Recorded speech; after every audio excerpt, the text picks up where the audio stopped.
ہر زمانے میں تھے، حضور سے پہلے نہیں تھے، چاہے ایک ہو مگر ہے، ایک فرد ہو ہوگا، ایک گھر ہو ہوگا، دلیل دیتا ہوں ابھی، ایک خاندان ہو ہوگا، ایسا ہو نہیں سکتا کہ روئے زمین پہ کسی بھی وقت سے باطلی باطل ہو اور حق نہ ہو۔ سنت الہی کے خلاف ہو ہی نہیں سکتا، ایسا سنت الہی کے خلاف ہو جائے گا، چاہے دبا ہوا ہو، چھپا ہوا ہو، حق ہوگا ضرور ہوگا۔ یہ آیات میں نے کیوں پڑھی؟ معلوم ہو گیا نا، ہر زمانے میں مسلمان تھے، وَلَا تَمُوتُنَّ وَأَنْتُمْ مُسْلِمُونَ۔ جناب یعقوب نے جاتے جاتے اپنے بیٹوں کو نصیحت کی تھی، خبردار اس عالم میں مرنا کہ تم مسلمان ہو۔ سمجھ میں آ رہی ہے بات؟ ہے نا؟ بھئی بگڑ گیا، تحریف ہو گئی دین میں، لوگوں نے کیا سے کیا بنا دیا اپنی جگہ، مگر ایسا نہیں کہ حضور کے آنے سے پہلے روئے زمین پر کوئی مسلمان نہ ہو، نہیں، سنت الہی کے خلاف ہے۔ کیوں ہونا چاہیے کچھ مسلمان، تاکہ جب اللہ کا رسول اپنی رسالت کا اعلان کرے تو چاہے مختصر سی جماعت ہو، چاہے ایک خاندان ہو، رسول کے گرد کھڑا ہو، حصار بنا کے اعلان کر رہا ہو، آمنا باللہ واشہد بأننا مسلمون۔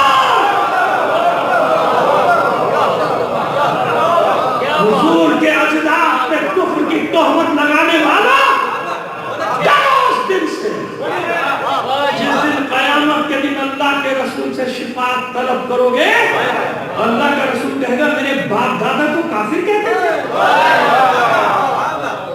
کافر ہوئے تمہارے باپ دادا، رسول کے نہیں۔ آخری بات مکمل کر دینا، قرآن ہی سے دلیل دے دیں تو بات ختم ہو گئی۔ سورہ بقرہ 124 سے چلی جائیے، آیات پڑھتے پڑھتے 127 28 29 تک آ جائیے، اجار سے شروع ہو رہا ہے، سلسلہ میں ابتدا بنائیں گے، وہ آگے لگ جاتا ہے۔ وَإِذْ إِبْرَاهِيمُ الْقَوَاعِدَ مِنَ الْبَيْتِ وَإِسْمَاعِيلُ رَبَّنَا تَقَبَّلْ مِنَّا إِنَّكَ أَنْتَ السَّمِيعُ الْعَلِيمُ رَبَّنَا وَاجْعَلْنَا مُسْلِمَيْنِ لَكَ رَبَّنَا وَاجْعَلْنَا مُسْلِمَيْنِ لَكَ وَمِنْ ذُرِّيَّتِنَا مُسْلِمَةً لَكَ۔ یاد کیجئے جب ابراہیم اور اسماعیل کعبے کی بنیادوں پہ دیواروں کو اونچا کر رہے تھے، وَإِذْ يَرْفَعُ إِبْرَاهِيمُ الْقَوَاعِدَ مِنَ الْبَيْتِ وَإِسْمَاعِيلُ ابراہیم اور اسماعیل کعبے کی بنیادوں پر دیواروں کو اونچا یعنی کر رہے تھے، یعنی کعبے کی تعمیر کر رہے تھے، تو دعائیں مانگی، کچھ بس دو ہی دعائیں محنت ختم آتی، تو بھائی عشرے کا موضوع برا، ربنا تقبل منا انک انت السمیع العلیم، دعا کرتے جا رہے معبود ہم دونوں کی اس صحیح کو قبول کر لیں، تو قبول کرنے والا ہے نا، حالانکہ اپنی مرضی سے بنا رہے ہیں، اللہ کے حکم سے، اللہ کے حکم سے بنا رہے ہیں، لیکن پھر بھی دعا کرتے ہیں معبود ہمارے یہ عمل قبول کر لیں، بتا رہے ہیں کہ کتنی بڑی عبادت کرو، اللہ کی بارگاہ میں اسے قلیل شمار کیا کرو۔ ہوا یہ کہ ایک جگہ میں مجلس پڑھنے کے بعد دعا کر رہا تھا، مجلس ختم میں نے دعا کی کہ پروردگار ہماری اس قلیل عبادت کو قبول فرما لے۔ لو بھیا لوگوں کو تو برا لگ گیا، کچھ لوگوں کچھ سب کو یہ جو عزاداری کو قلیل وہ تو ڈھونڈتے ہیں نا، کوئی نقطہ ڈھونڈو مولوی کو خوار کرنے کا، وہ ڈھونڈ رہے، ان کا مطلب سے کوئی غرض نہیں ہوتی کہ مطلب کیا بیان کیا جا رہا ہے، مفہوم کیا بیان کیا جا رہا ہے، علم کیا دیا جائے، نہیں انہیں ڈھونڈنا ہے، پورے مجلس میں بیٹھے ہوتے ایک چکر میں کوئی جملہ ملے ابھی کا ٹیم پیٹے، پھر اس کا شور شرابہ مچائے، تو وہ جناب وہ تھا اتنی بڑی عبادت کو قلیل صاحب وہ بھول گئے تھے، انہیں پتہ نہیں تھا سامنا کس سے۔ مجھے خمسہ پڑھنا تھا بھائی، مجھے تو 5 پڑھنی تھی، میں تو دوسرے دن پھر بھی پر کرنا، میں نے پھر کہا قلیل عبادت، بسم اللہ قلیل عبادت کیوں؟ سنا دلیل دے رہا ہوں، تمہیں ایسی 70 زندگیاں ملیں اور تم 70 زندگی ہر پل، حالانکہ ایسا نہیں کرتے ہو، تم ہر پل عزاداری نہیں کر رہے ہوتے، دنیا کے سارے کام کر رہے ہوتے نا، لیکن میں کہہ رہا ہوں، کیا کہہ رہا ہوں کہ 70 زندگی ملے، 70 زندگی پوری اول سے آخر تک حسین کی عزاداری کرتے رہو، خدا کی قسم پھر بھی حسین کی عزاداری کا حق ادا نہیں ہوتا، قسم کھا کے کہہ رہا ہوں، زندہ باد زندہ باد زندہ باد زندہ باد۔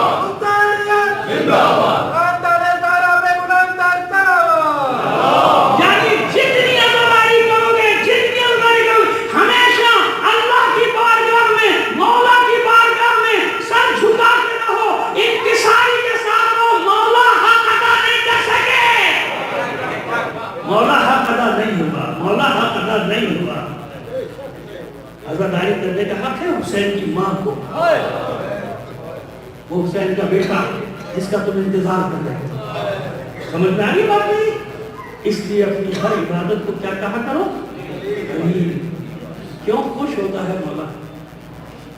اتنا خرچہ کرنے کے بعد، اتنی عزاداری کرنے کے بعد، اتنا وقت دینے کے بعد جب میری بارگاہ میں آیا تو کہتا ہے مولا خلیل. یعنی میں کچھ بھی نہیں کر سکتا، میں کچھ بھی نہیں کر سکتا.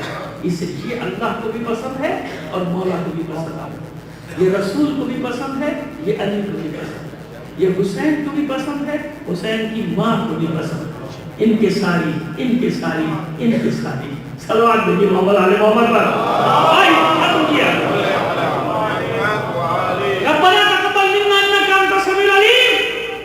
دوسری دعا ربنا واجعلنا مسلمین لک. اے ہمارے رب ہم دونوں کو مسلمان رکھنا. دیکھیے گا، میں نے بتا دیا سورہ بقرہ بھی گھر جا کے دیکھیے. 28 لائن سے چلی جائے گا. میں تو وقت کی مناسبت سے تھوڑا سا پڑھ رہا ہوں، ساری آیات یاد ہیں لیکن کوشش کر رہا ہوں. ربنا واجعلنا مسلمین لک. اے ہمارے پالنے والے ہم دونوں کو، صرف ہم دونوں کو نہیں، وَمِن ذُرِّيَّتِنَا أُمَّةً مُسْلِمَةً لَكَ. پہلی دعا بھی یاد ہے نا، اللہ نے ٹوک دیا تھا امامت سب کو نہیں دوں گا. کیسے جاہل آنے والے، ابو جہل آنے والے نہیں دوں گا. تو یہاں جناب ابراہیم اور اسماعیل نے خود قید لگا دی. جانتے ہیں کہ اولاد میں کیسے آئیں. ابو لہب، ابو جہل اور پتہ نہیں کتنے ابو خالی اتنے کافی ہے. بہت ہے نا، بہت ہی سب کے ذہنوں میں آگے ضروری تھوڑی کے نام لے کے زبان خراب کرو. اللہ کے لیے محمد علی محمد کا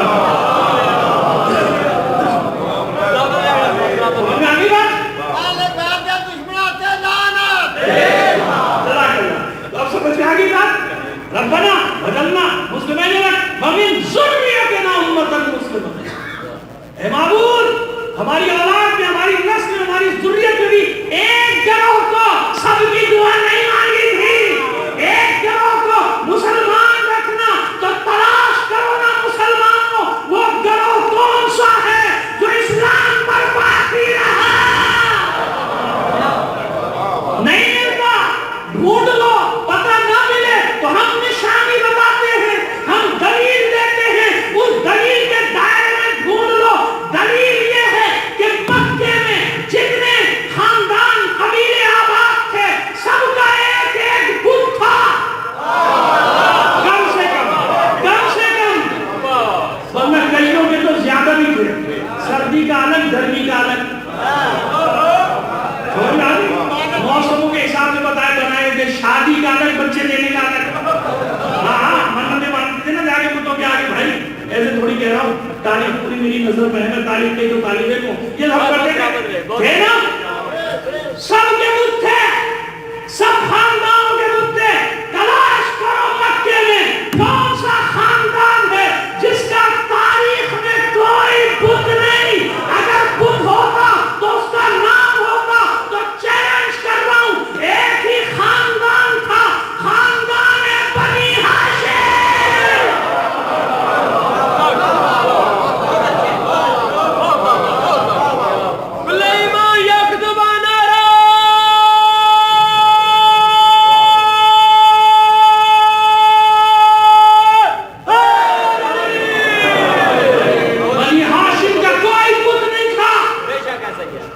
اس لیے حضور کے والدین پر تہمت لگانے سے پہلے خدا کا خوف کرو.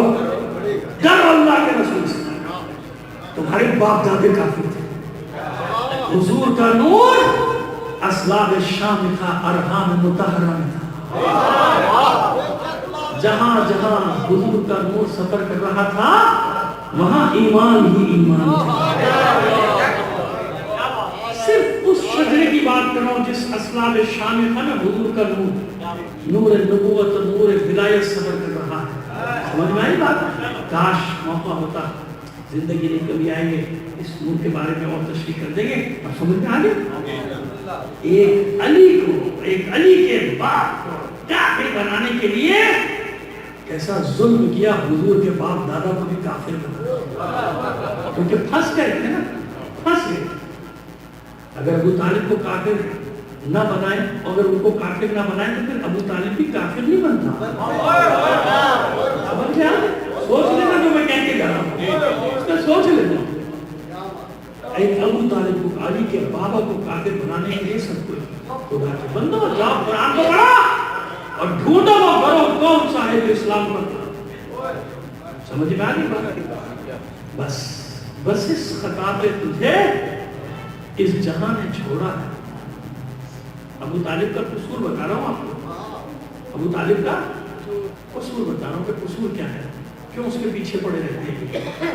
بس اس خطا پہ تجھے اس جہاں نے چھوڑا ہے کہ تیرے لال نے ان کے بتوں کو توڑا.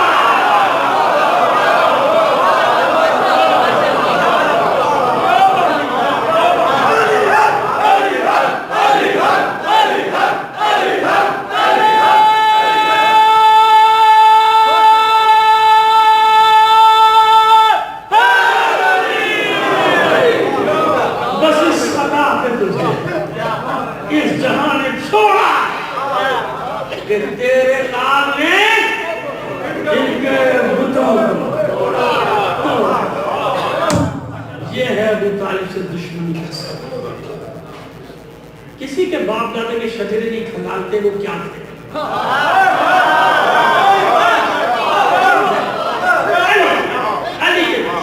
آج ابھی آپ نے 3 دن میں نہیں دیکھا جو ان کا آقا میڈیا ہے نا، آقا میڈیا، وہ یورپی میڈیا، وہ بھی خبر دے رہا ہے اور ایکسکلوسیو خبر دے رہا ہے پوپ کی اور آقا سیستانی کی ملاقات. لیکن ہمارا میڈیا آپ اس سے اندازہ لگائیں کہ برس علی کے یہ کہاں تک، اور اس سے تو ان کی عزت ہو جائے گی. تمہارے بے عزت کرنے سے نہ کل تشیع بے عزت ہوا تھا نا آج. ساری دنیا میں جو عزت ہے وہ اللہ نے کی ہے. اس مرد بزرگ کو، اس بوڑھے مرد کو جس سے ملنے کے لیے اس پتلے سے کوچے میں پاپ تشریف لایا، محترم پاپ آیا، مسیحیوں کا رہنما آیا. کیوں؟ شکریہ ادا کرنے کے لیے کہ ہماری بچیوں کو ان خبیثوں کے، دہشت گردوں کے چنگل سے پیسے دے کر آزاد کرا کر کے گھروں تک عزت رسی پہنچائے. اب خود جا کے پوچھ لینا، اوروں سے بھی پوچھ لینا کہ یہ بتاؤ ان کی بچیوں کو اغوا کرنے والے کون تھے، ان کی بچیوں کو آزاد کرانے والے کون؟ سنو کس کی سنت ہے. فخر کرو، فخر کرو اپنے ماں باپ پہ، فخر کرو.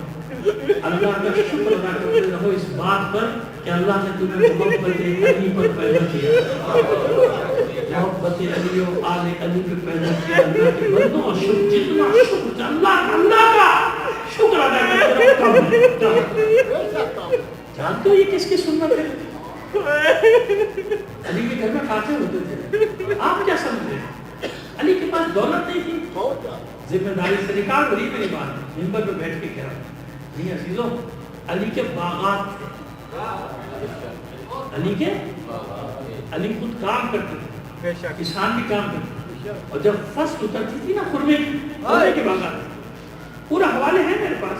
کوئی میں نے بات نکال لیا، اطمینان رکھیں، جو بات میں کرا اس کا ذمہ دار ہوں. ہوا میں باتیں کر کے نہیں جاتا میں، یہ کہہ کے چلا جاؤ ایک بات، بعد میں لوگ نوجوان کیا کہہ کے چلے گئے مولوی صاحب. نہیں بھائی ایسا نہیں.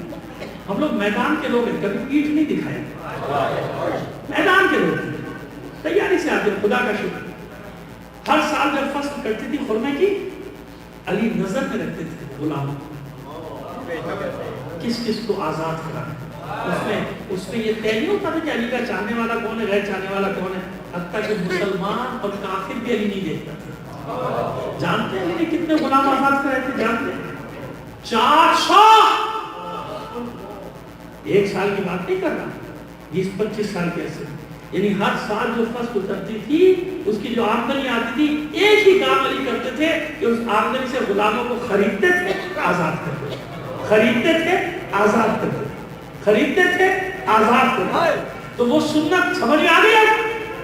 یہ لوگ پلوان تو کہتے ہیں کہ کافروں کو آزاد کرانے خریدتے، کافروں کو، یہ علی کی سنت ہے. سنو دوسری سنت بتاؤ علی کی.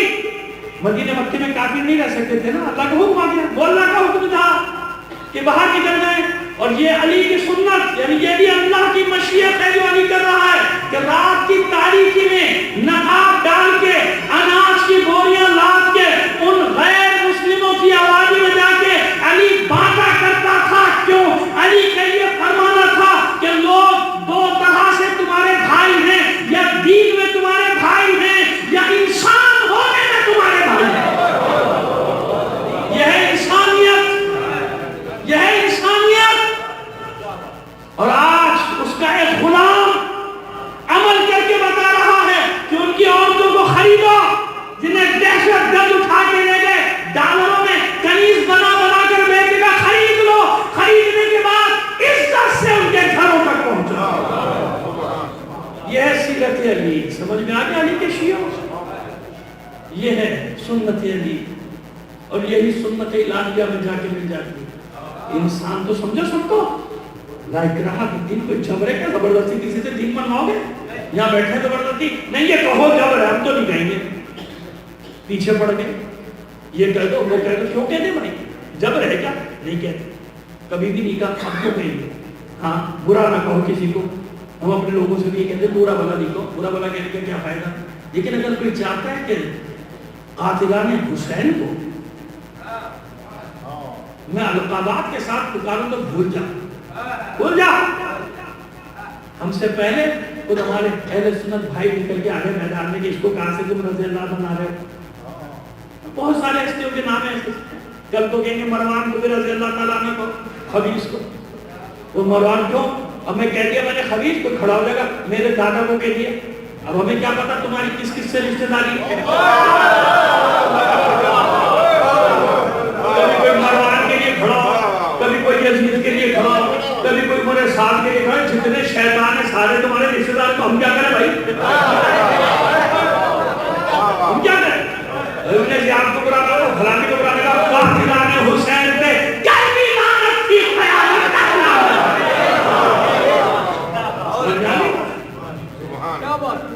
اس لیے بھول جاؤ کہ تمہاری شیطانی سازشیں کامیاب ہو جائیں. ہو نہیں سکتی.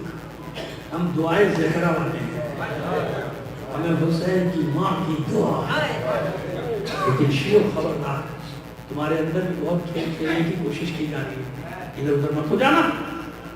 وقتی طور پہ شیعوں کے قدم ڈگمگاتے ضرور ہیں مگر اپنے راستے سے ہٹتے نہیں. اختلاف ہمیشہ تھا، ہے، رہے گا. بھائیوں میں ہوتا ہے. ان کو کون سی بات نہیں سمجھ میں آ رہی کوئی بات تو آپس میں لڑتے کیوں؟ امام آئیں گے وہ سمجھا دیں گے کیا صحیح ہے کیا غلط ہے. آنے والے ہیں انشاءاللہ. یقین رکھو، یقین رکھو. عقیدہ نہیں ہے، خدا کی قسم کسی کو عقیدہ کہتے ہیں. میں ہمیشہ کہتا ہوں عقیدہ وہ تھوڑی جو فٹ پاتھ پہ بناتے ہیں 4 آدمی بیٹھ کے. عقیدہ نہیں، یقین رکھو آنے والا ہے، مسئلے حل کر دے گا.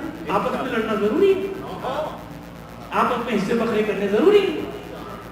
جب دشمن حملہ کرتا ہے تو اسی طریقے سے پوچھ کے کرتا ہے.